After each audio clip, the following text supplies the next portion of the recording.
নমস্কার দর্শক বন্ধু, আমি ফিনান্সিয়াল অ্যাডভাইজার শান্তনু রাজবংশী। আপনারা যারা আমাকে চেনেন বা জানেন তারা প্রত্যেকেই জানেন যে আমি আমার এই ফেসবুক পেজে ইনভেস্টমেন্ট রিগার্ডিং বিভিন্ন ভিডিও পোস্ট করি। তো আজকে আমি একজন এমন মানুষের সঙ্গে আপনাদের পরিচয় করিয়ে দেব যিনি এই ইনভেস্টমেন্ট জগতে প্রায় 30 বছর ধরে আছেন। এই ব্যারাকপুর শিল্পাঞ্চলের প্রচুর মানুষের ওয়েলথ ক্রিয়েশনের ক্ষেত্রে যার ভূমিকা অনস্বীকার্য, এবং যেই সময় মিউচুয়াল ফান্ড সম্পর্কে মানুষের ধারণা খুব একটা ছিল না, যেই সময় মানুষ মিউচুয়াল ফান্ড সম্পর্কে জানতেন না, সেই সময় এই মিউচুয়াল ফান্ডের অ্যাওয়ারনেসটা মানুষের মধ্যে পৌঁছে দেওয়া, মানুষকে জানানো, তাদের ইনভেস্টমেন্ট করার জন্য উৎসাহী করা, তার জন্য অমিত ভট্টাচার্যের বিকল্প কিছু হয় না আমার যেটুকু মনে হয় এই ব্যারাকপুর শিল্পাঞ্চলের বুকে। এবং এখন তো আপনারা এমফির দৌলতে কিছু কিছু অ্যাডভার্টাইজমেন্ট দেখেন সোশ্যাল মিডিয়া এবং ইলেকট্রনিক্স মিডিয়াতে, যে মিউচুয়াল ফান্ড সাহি হ্যায় বা এসআইপি করুন। তখন কিন্তু এই ব্যাপারগুলো ছিল না। তো আজকে যিনি এই 30 বছর ধরে অল্প অল্প করে প্রচেষ্টা করে আজকে অমিত ভট্টাচার্য ফাইন্যান্সিয়াল সার্ভিসেস, তার যে কোম্পানি, একটা বিরাট ফান্ড তিনি ম্যানেজ করছেন, কয়েকশো কোটি টাকা তিনি মানুষের ম্যানেজ করেন আজকে, এবং একটা বিরাট জায়গায় পৌঁছে গেছেন। সেই মানুষটার সঙ্গে আজকে আপনাদের আমি আলাপ করিয়ে দিচ্ছি। নমস্কার অমিতবাবু, আপনাকে স্বাগত জানাই। অমিতবাবু, আমি যেটা প্রথমেই জিজ্ঞাসা করব যে ভারতবর্ষের মানুষের এই ইনভেস্টমেন্ট সম্পর্কে বেসিক ধারণাটা কি? তারা কিভাবে ইনভেস্টমেন্ট করে বা কী ধরনের ইনভেস্টমেন্ট এতদিন ধরে বুঝতো, এখন কতটা তাদের পরিবর্তন হচ্ছে ভাবনা চিন্তার, এই বিষয়টার ওপর যদি একটু আলোকপাত করেন। ধন্যবাদ শান্তনু, অনেকটাই আপনারা কভার করেছেন বলার সময়। আমার যেটা মনে হয়েছে গত 30 বছর ধরে মানুষের যে ইনভেস্টমেন্টের ভাবনা ভারতবর্ষে, সেটা স্বাভাবিক। আমরা অ্যাজ এ ডেভেলপিং কান্ট্রি, আমরা যখন উন্নয়নশীল একটা দেশ ছিলাম, তখন আমরা যেভাবে দেখেছি, যেভাবে ভেবেছি, সেভাবেই আমরা ইনভেস্টমেন্ট করে এসেছি। ট্র্যাডিশনাল যে পদ্ধতিগুলো আছে সেগুলোই গ্রহণযোগ্য হয়েছিল।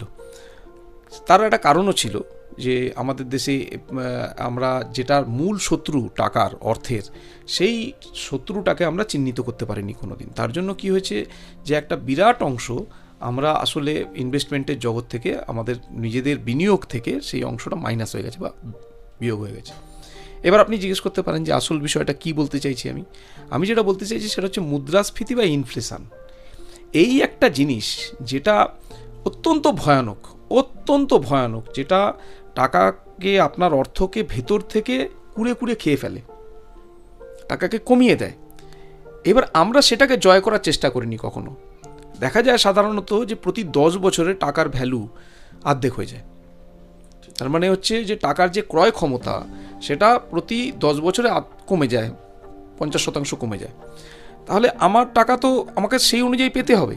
তার সাথে সাথে ভারত যত উন্নত হচ্ছে, যতটা উন্নয়নশীল থেকে উন্নত দেশের দিকে যাচ্ছে, স্বাভাবিকভাবেই উন্নত দেশগুলোতে দেখবেন সুদের হার অনেক কম। তাহলে ভারতবর্ষেও গত কয়েক বছরে যদি আপনি চলতে থাকেন, তাহলে দেখবেন যে সুদের হার কমের দিকে যাচ্ছে। একসময় আমরা 14% সুদ দেখেছি ভারতবর্ষে, সেখান থেকে 12%, 10, 9 কমতে কমতে এখন 7.5% এসে দাঁড়িয়েছে। তাহলে আমি 7.5% সুদ পাচ্ছি, কিন্তু মুদ্রাস্ফীতি আমার এই পুরো যা পাচ্ছি, সরকারি 7.5%-এর কাছাকাছি বলে। আর আমরা জানি যে খাদ্যপণ্য বা শিক্ষা বা স্বাস্থ্য, এই সমস্ত জায়গায় যে ইনফ্লেশন, মুদ্রাস্ফীতি, সেটা অনেকটা বেশি। তাহলে আমার আসলে যে টাকাটা আমার পাওয়া আর আসলে যে টাকা থেকে চলে যাওয়া, দুটোর মধ্যে অনেক বড় ফারাক হয়ে যাচ্ছে। এতদিন পর্যন্ত মানুষের কাছে এটা খুব বড় আকার নেয়নি, কিন্তু এখন যখন মানুষ প্রথমবার ইনভেস্ট করেছিল, সে টাকা পেয়ে এসছে, সে ধরা যাক যে 15 লক্ষ টাকা ইনভেস্ট করেছে, প্রতি মাসে 10,000 টাকা করে পাচ্ছিল। আর 10 বছর বাদে এসে সেই 15 লক্ষ টাকাটা 15 লক্ষ টাকাই আছে, সে এখনও 10,000 টাকা পাচ্ছে প্রতি মাসে। তাহলে কি হচ্ছে যে আগে 15 বছর আগে সে যে 10,000 টাকা দিয়ে যা কিনতে পারতো, তার থেকে হাফেরও কম কিনতে পারছে। তাহলে তার সংসারটা কি করে চলবে? তো স্বাভাবিকভাবেই এইটা মানুষের মাথায় এখন কোথাও না কোথাও এসে লাগছে, আঘাত লাগছে। আমাদের মতো আমরা যারা অনেক দিন আগে থেকে বলে আসার চেষ্টা করেছি যে ইনফ্লেশনকে জয় করাটা একটা গুরুত্বপূর্ণ কাজ, সেই জন্য আপনাকে আপনার ইনফ্লেশনের যা হার, তার থেকে অন্তত 4-5% বেশি হারে আপনাকে সুদ পেতে হবে। বা আপনার টাকাটা গ্রোথ হতে হবে, তবেই আপনি ইনফ্লেশনকে বিট করে রিটার্ন পেতে পারবেন। যে ধরা যাক 15 বছর বাদে আমার ওই টাকাটা যদি বেড়ে, ওই 15 লক্ষ টাকাটা যদি আজকে বেড়ে আমার 25 লক্ষ টাকা হতো, তাহলে 25 লক্ষ টাকার বিনিময়ে আমি 10,000 টাকার বদলে আজকে আমি সুদ পেতে পারতাম প্রায় 17-18 হাজার টাকা। তাহলে যে টাকাটা আমার ভ্যালু কমে গেছিলো সেই টাকাটাকে আমি অ্যাডজাস্ট করতে পারতাম। এবং সেটা বাস্তবসম্মতভাবে সত্যি, আমরা অনেক তথ্য আমাদের কাছে আছে, যখন আলোচনা আরও এগোবে তখন আমরা নিশ্চিতভাবেই বলবো যে এই পুরো বিষয়টাকে এখন মানুষ জয় করার চেষ্টা করছে কোথাও একটা, এতদিন করেনি, এখন মানুষের মধ্যে এই ভাবনা এসেছে। এবং ট্র্যাডিশনাল পদ্ধতিতে ফিক্সড ডিপোজিট দিয়ে বা পিপিএফ দিয়ে বা বাকি যা যা আছে সেগুলো দিয়ে কখনোই সম্ভব না সেগুলোকে করা। সেগুলো একটা পার্ট হবে অংশে। আপনি যখন ইনভেস্টমেন্ট করবেন তখন আপনার বয়সের সাথে, আপনার অ্যাডজাস্টমেন্টের সাথে, আপনার সব কিছুর সাথে মেলাতে হবে সমস্ত বিষয়গুলোকে।